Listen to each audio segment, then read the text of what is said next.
Hey everybody, you were just listening to Ayami Hamazaki's Glitter, and as I said, we have a very special guest today. You missed the Matt Mercer interview, but don't worry, you didn't miss this one because I'm sitting here with Ginny McQueen. Hello. And thank you very much for being on the show today. Thank you for having me. For those of you who don't know Ginny McQueen, I need to literally punch you in the face because Awesome. I'll help. She's a great cosplayer. You've actually been cosplaying for how many years now? 11, I think. I started in 98, so I think that's like 11 now. Maybe. Ow, that's pretty extreme. Actually, I guess this would be this upcoming summer would be 12. Dear God. How did you originally get into geeky fandom? I first, obviously, I think the first anime I watched that where I knew it was anime was Sailor Moon. Of course, Sailor Moon. And so I started getting into anime that way, and I met a couple of friends, and they were like, hey, there's this convention for anime that we're going to. It's called Otakon.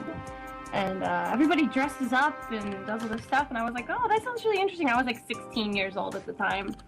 And I was like, oh, that sounds really cool, you know, because I was homeschooled a lot, so I didn't do too much, usually. I was kind of a homebody, except for I actually used to play in a punk band, but that's a whole other story.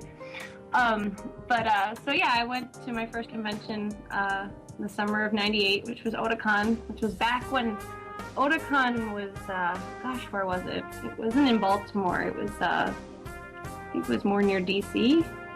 Trying to think, but yeah, it was a long time ago, and so they were like, hey, everybody dresses up in costumes, so I made a costume from Gunsmith Cats. I made Minnie May because she was, you know, short and had short blonde hair like I did, so that was my first costume, even though I didn't really know what I was doing, and yeah, just kind of got addicted from there. Now, did you actually make the costume? Did you sew it, or did you kind of collect all the items together in one little group? Together. You know, I was like 16. I had no idea. I mean, I knew how to sew a little bit, but it didn't even cross my mind to make my own clothes at that time. So it was just kind of pieced together. I kind of altered the jacket a bit so it could hold little plastic fake grenades in the inside of the jacket, like Minnie May has. Which, you know, nowadays I'd get arrested for, but, you know, back in 98, that was okay. You could do things like that. Now you got all these people fretting over yaoi paddles and orange guns. Yeah, I hide from that stuff. Yeah. When did you start taking cosplay seriously, or more of a passion than just a normal hobby? I don't think I've ever taken cosplay seriously. In this sense, I don't think it's anything that should be taken very seriously. I mean, I used to, at the conventions, you know, I would, you know, make costumes and, you know, enter the masquerades, and it was back then, it was, you know, just to be funny, just to go do something fun. You know, it was a competition, but it wasn't very competitive. It was just about, you know, being funny and going and having fun. And as soon as it started to turn really serious that way, that was when I actually stopped, because I'm the opposite of competitive. I don't like competition at all, and I'd much rather just have fun. So once it kind of got serious, and that was around the same time where it was kind of, I was judging at that point, because I'd been around for a while and, you know, kind of helping out with conventions. So I just kind of went from that one level to the other of, you know, being kind of behind the scenes rather than in it. Did you find the sort of serious transition a little obnoxious in a few people? There's definitely some people that take it way too far. And, you know, there's always going to be that, you know, that group of people that just has to be, you know, feel important or be, you know, feeling like they won something or, you know, whatever. And, you know, a lot of it breeds really, you know, competition breeds really awesome costumes and everything, because people are trying to outdo each other. And I think it does, you know, there's a good side to it, and it makes, you know, and it makes people try harder and do new things. And I think the quality of the costumes in the community as a whole is just keeps going up and up because everybody's trying to do better. And I think that's great. And if, you know, competition's gonna help with that, then that's awesome. But I think the other side of it where people get angry and, you know, they get upset about it just because they didn't win some convention or something, and it's kind of sad. And I feel like people should just kind of chill out. Yeah, I can understand. I'm totally amateur, but in my cosplay, but I've never entered a competition because it doesn't seem fun to me to sit in a room all day and like walk on stage. Yeah, see, like I love being on stage. I know there's a lot of people I know that are very, you know, they get stage fright, they get nervous, they get, you know, and I'm just like, oh, a stage? Put me on, I'll go make a fool of myself. And I just like being, you know, crazy and retarded and having people laugh at me. I don't mind it. But I think, you know, yeah, I think a lot of people just need to kind of, you know, understand that while competition, you know, is good and winning, you know, is really awesome, it's not everything. And, you know, if you're not having fun with the hobby, then you should just stop doing it because it's a hobby and it's supposed to be fun. And if you're not having fun, then what's the point? Right. You explained that at that time you were you were judging. How is that different than, you know, being someone who goes up on stage and, you know, does their little song and dance? Well, judging, you know, you gotta, usually, it depends on the setup of the convention too. Every convention has a different system for judging, and, you know, the best case scenario is that you get to see everybody's costume up close and talk to them about it, and, you know, you get a feel for, you know, there's always those couple people that actually didn't make their costume and they try to say they did, but you can usually weed those out pretty fast if you talk to them. And it's just, you know, it's really fun you get to interact with all the people and, you know, talk to them about costuming, and it's, you know, much more fun for me to just kind of, you know, meet everybody and kind of hang out and be on that side of it rather than being judged.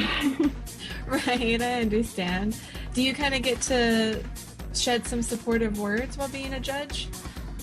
Yeah, there's a lot of times too that people, you know, they'll ask the judges, will be like, hey, is there something I could have done better? Or, you know, they'll ask your opinion on stuff. And, you know, you just have to be very careful with it because there are a lot of people, especially in this community, that don't take constructive criticism very well.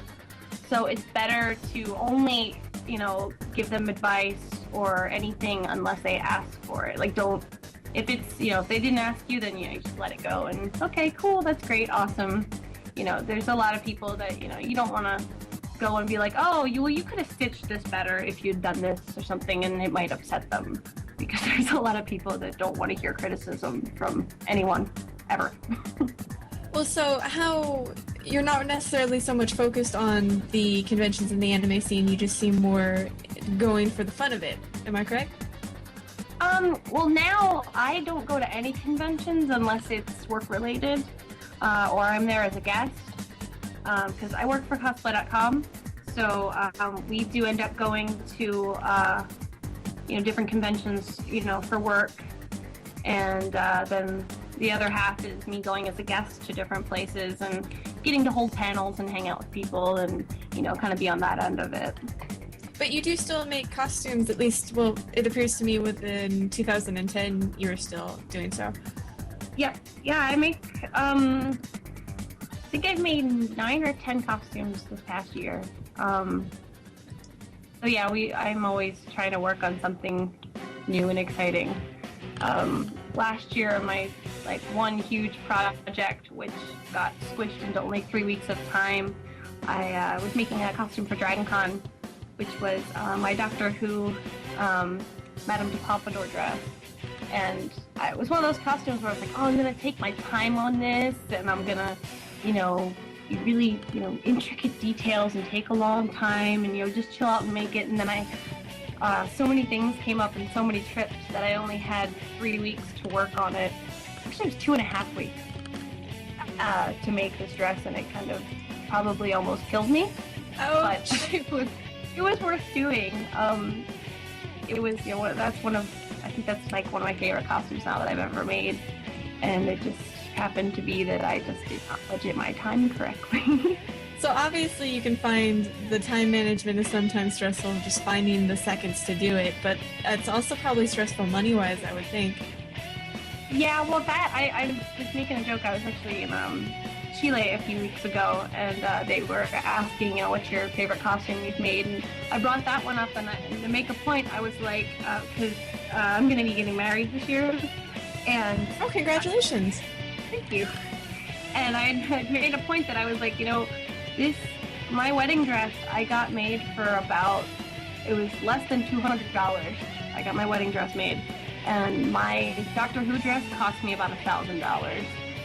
I was like, you can see where my priorities are. Because my wedding dress cost $200. And this one dress that it's not one of those I'm only going to wear it once things, but it cost $1,000. It's very embarrassing how much that costume cost me.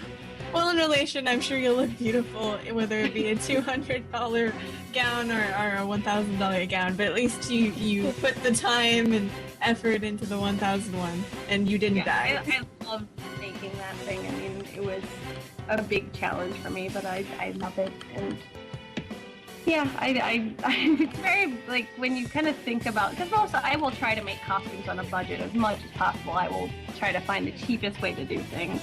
I'm, not one of those people that needs to spend money on everything. And, so if I can make it as cheap as possible, I can, and I will. But that dress just turned out to be like the money hole, where it was just like, I'll just throw my paycheck in there. Just like, it was a lot. Hopefully it impressed a lot of people. Yeah, well, it turned out, the only thing that I really care is if I like it. And if it turns out, something to be that I'm proud of and that I feel good about, then that's all that matters. And I liked it, so. Well, very awesome. We're going to take a short break on the 918 The Fan station, but stay tuned because we're going to get even more in-depth into the cosplay and modeling world. Remember, this is only on 918 The Fan. Ever wonder what's going on in the anime world? Check out 918 The Fan every weekday for the newest iStock. We'll fill you in on everything you need to know in 3 minutes or less. Only on 918thefan.com. And we're back on Kana Shimmy Corner. And I have a very special guest today. If you've missed the first portion of the interview, don't fret. She's still here, and I haven't chased her away with my fangirlism. I'm here with Ginny McQueen. Hello. We were talking behind the scenes, and you guys don't get to hear it, I'm sorry. But we were talking about Jenny's job at cosplay.com, and you said you had a lot of new changes to the site that were going to happen. Yeah, we have just a lot. I mean, we've been working our butts off, I guess. There's been a few little, bugs on the site and stuff that we really want to get to, and just, we've not had the time. We've been traveling a lot. We've got so many different things going on. So right now we're kind of in super work mode, and there's gonna be some really cool things coming up with the site. I would definitely stay tuned with that. It's gonna be pretty interesting. And do you think it'll make the site a little bit more new user friendly and things like that? Definitely. It's gonna be there's gonna be a lot more interaction on the site, and just a lot more intuitive. And I don't know, I think people are gonna kind of freak out and really, really like it. And yeah, I think it's gonna be pretty awesome. We're pretty excited because we get to, every day when we log in, we have the new layout that we're always testing out and tweaking. So it's kind of like, I'm used to it. I'm used to the new one. So I kind of feel bad that other people don't get to see it yet, but they will soon, and I think they'll really like it. And then you can totally brag about it. Ah, it's all me. I did. Nobody else did. Yeah. I can't program anything. I am not the programmer of the site. We simply work on the other things and try to, admin is the major, programmer to the site. So he's been working diligently, and we just kind of tell him things to do, like, do this, fix that, do this. So what exactly is your role on cosplay.com? Well, right now we're all kind of working together on the site and everything.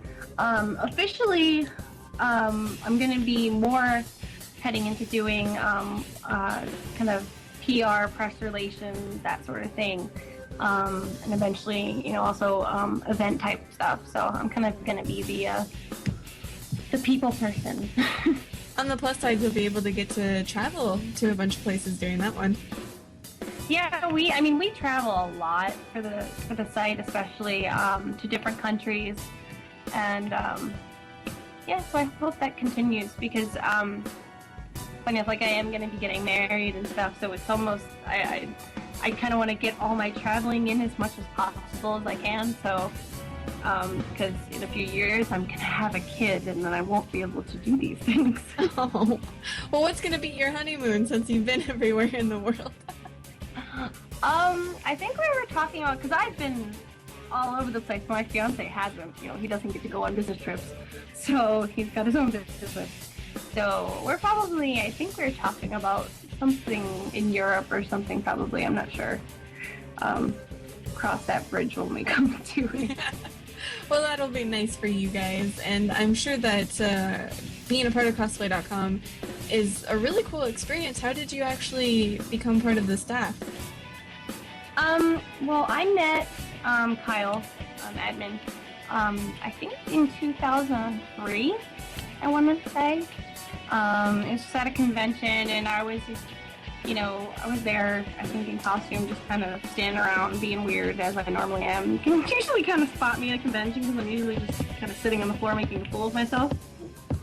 And so we did a couple photos together because, admin, he's also a photographer. And we did some costume photos, and we just kind of knew each other, and it eventually turned into like, hey, I've got this job, do you want to move out to Las Vegas and come have a job? And I was like, yes, please. I would indeed like a job where I don't live, because I used to live in Philadelphia, and it's just too cold there for me. Oh yeah, in Las Vegas you got the constant heat, and even our winters are pretty tame. Yeah, I was just like, you can get me out of this like horrid snow? Yes, please. I moved out a couple of years ago, and that's that. Now, you also, in the meantime, you do regular modeling as well. Yeah, I have been. I feel really bad the past probably 6 months or so. I've just had to turn down every offer I've gotten because I've been so busy with work and traveling and different projects I'm working on. And a lot of people, ask me, hey, how do you become a cosplay model? Like, how do you do those things? And the truth of it is that there's really no such thing as a cosplay model. I mean, you can cosplay and you can do modeling, but the two so rarely connect. It's not really something that you can kind of become. It's not really a career that you would choose to be cosplay model. Most of my modeling, like 98% of it has nothing to do with cosplay or anything. And it's just stuff, gigs that I'll get, in my spare time. It's not something that I concentrate on, and especially since I moved to Vegas, there's a lot less I can do here.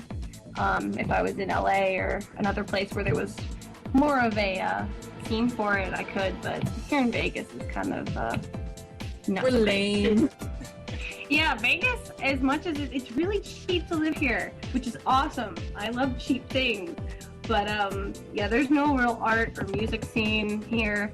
It's kind of, you gotta drive to LA to do anything fun. So, which is good though, because I don't drink, I don't smoke, I don't gamble. I don't do any of that. So this is a very safe place for me. I won't spend any money. No, I agree. I'm the exact same way. It's just sometimes rent can be a little like, but you get used to it. Yeah, and you can just hop in the car and drive 4 hours to LA, and we usually do that, and we spend the weekend with like some friends or something and get our fix of good stuff to do. Now, between modeling and getting basically your picture shot and modeling and getting your picture shot for like, well, I'd say professional photography for cosplay, how would you say either of those is different? Wow. It's really funny. I was this past AX. We were there. I think we were only there for the day, and I was there with my friend, and we were in costume. You're Rei Ayanami. One of my photographers got a picture of you, and at the end of the night, I was going through the pictures, and I'm like, oh, you got a picture of her! We could have got her for an interview! Oh, why didn't you know who she was? I yelled at somebody. Yeah, me and Gia were there. She made those costumes. She made both of them. That was one of the first times I've worn something that someone else has made. She was real intent on doing those costumes, so she brought them with, and so we were in those costumes, and I remember, because I hadn't been to a convention in the U.S. for a while. I'd only been probably the past year, hanging out more with either at sci-fi cons or ones that are out of the country, and had kind of forgotten how the U.S. conventions were, and I just by a few hours, I was just like, I gotta get out of costume. I can't do it anymore. I gotta get back in my regular clothes, because I just wasn't used to how many people are not. They're not the friendliest people, or they don't have the best manners ever, and they're very kind of shove a camera in your face and then run off, and kind of was just dealing with a lot of photographers that were very kind of on that amateur level where they don't really understand how to talk to people, or I don't know. It was just compared to, I'm so used to dealing with professionals that when you get put in that situation, all of a sudden I was like, is this how stuff always was? Forget about this. Like, a lot of the people at the conventions are very, I don't know, they're very kind of not very chill. They're kind of, I don't know, maybe they're just more grumpy than I'm used to. I mean, in my personal opinion, I love the conventions. Now I go there for work, but a lot of the people that are there, they're the teenagers that are like, oh, I'm at a convention, so I can kind of, misbehave. It's, and then they have that adrenaline rush of, going to Disneyland. So you meet the two together, and it's generally not a very favorable thing, especially if you're in an awesome costume and everybody and their mother wants a picture of you. Well, it's I'm used to thinking of the younger kids and the running around and screaming and the whatever. I think it doesn't bother me at all. It's what, I used to be like that too, and I understand it. And probably sometimes I am still like that if you get enough sugar in me. And we'll send you some bother me. It's more what bothers me is a lot of the photographers that aren't very, I don't know, they don't remember that they're just fans too, and they're just there to have fun and hang out, and they're kind of take themselves a bit too seriously, maybe. I'm not sure exactly how to describe it, but it's just kind of I don't know, they kind of lost that respect for other people, and I think that needs to come back, where people would, hi, can I have your picture? Sure, here you go. Nice to meet you. And it's kind of turned into, oh, maybe you'll have, maybe I'll give you the privilege of taking your photo. And it's kind of everybody just needs to remember that they're there to have fun, and, it's not, you're not there for, as much as a lot of people are there for business, it's not supposed to be an environment where everybody's kind of, acting like they're cool. Because guess what? None of you are cool. I'm not cool. You're not cool. None of us are cool. I mean, with Anime Expo, it's, I guess now considered, the industry convention, and some of them are a bit more relaxed, like the smaller conventions, but I can see where you're coming from, because you might be stuck in a 30-minute group of people just picture, and you won't be able to move. Yeah, a lot of people do kind of they'll take, if you're walking down the hallway and someone stops you for a photo and you say, sorry, I have to go do something, or I'm on the way to, I have to pee really bad. They take it as, oh, you're just blowing me off. You're a jerk. It's but I have to pee.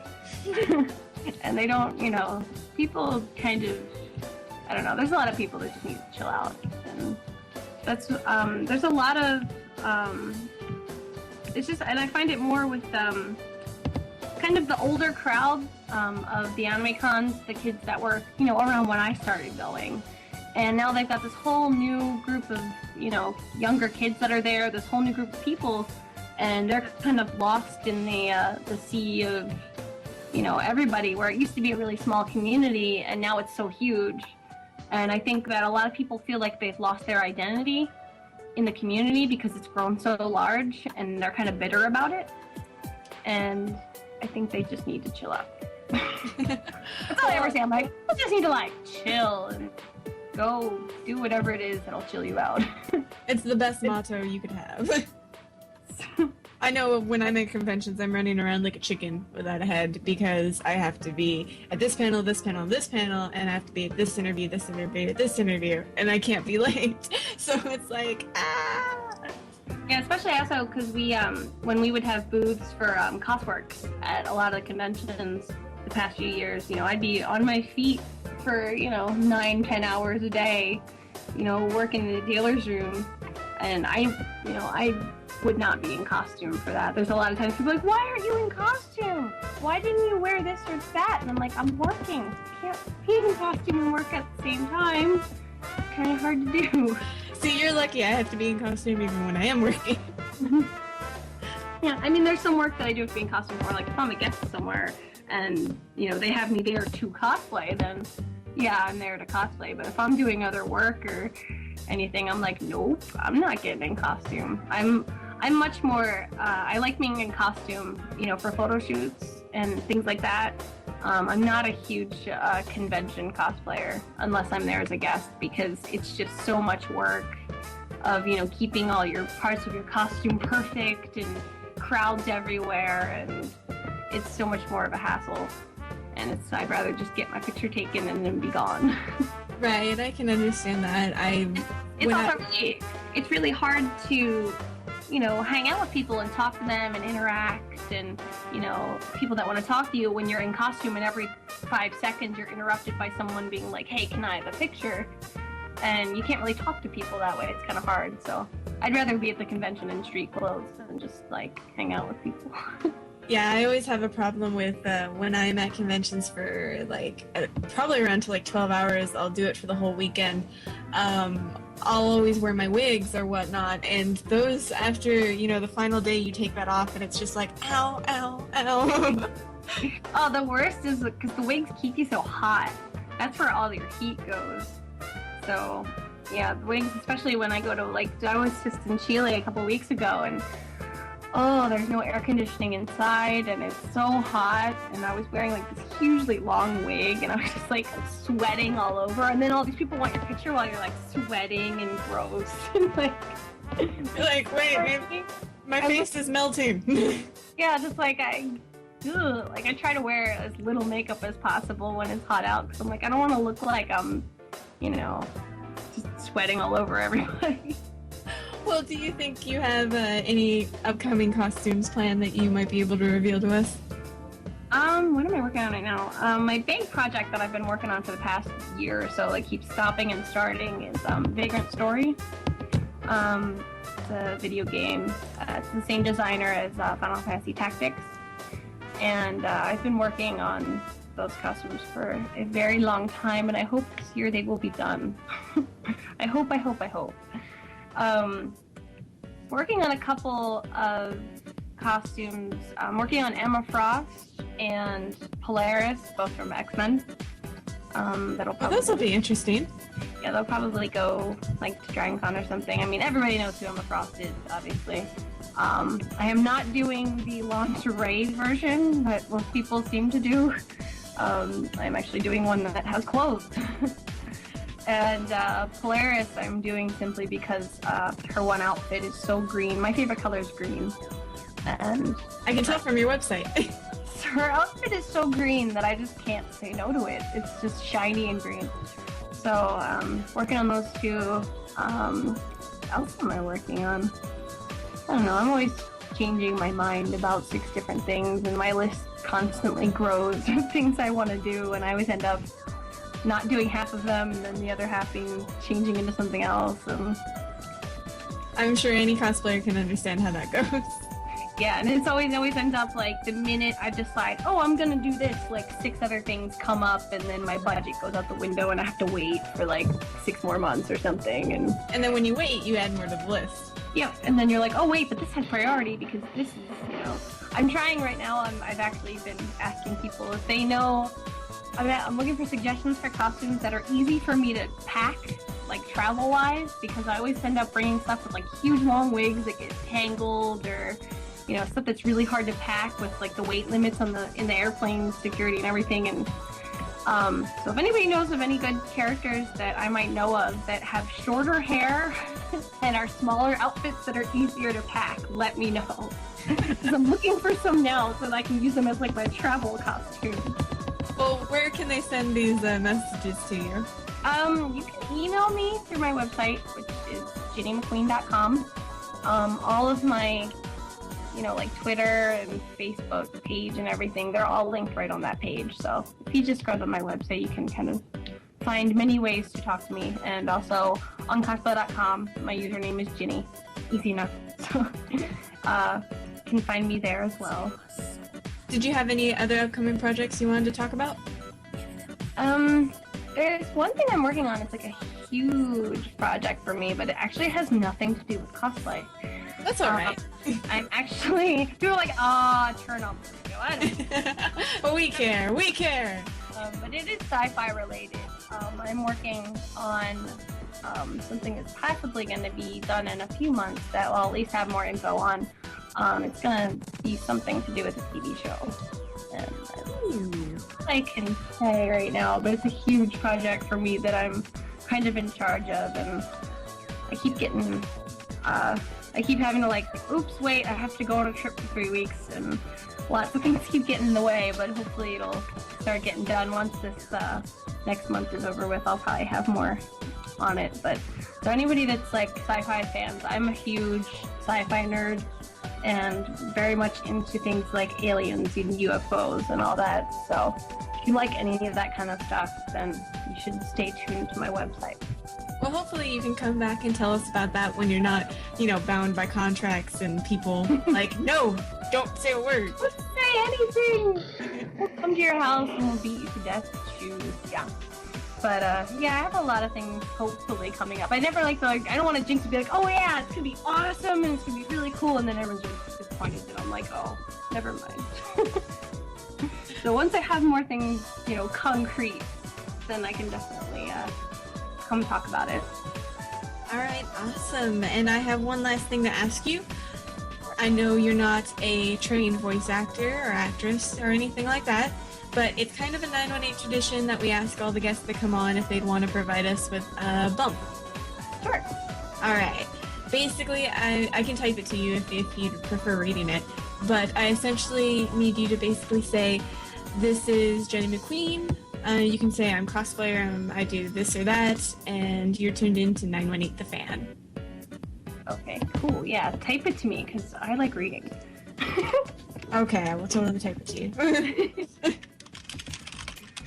Type in. Yeah, I was up really late the past couple nights. I have not gotten much sleep, so. Oh, I understand how that is. Rambling, that's why. I like to have some typing sound that's happening. It's very cool. Yeah, it sounds like my keyboard's gonna explode. I'm like a fast typer, but for whatever reason, my mic picks it up like no tomorrow. Awesome. Okay, I will read this now. Okay, this is Ginny McQueen, cosplayer and model, and you are tuned into 918 The Fan. Thank you so much, and we really appreciate you being on the show. Thank you. I had fun. All right, and we're gonna go back to the tunes because we know you guys all love it. If you missed some of the interview, don't worry, it'll be up on the website later tomorrow or the next day, so tune in then. This is Kana, and you're tuned in to 918 The Fan.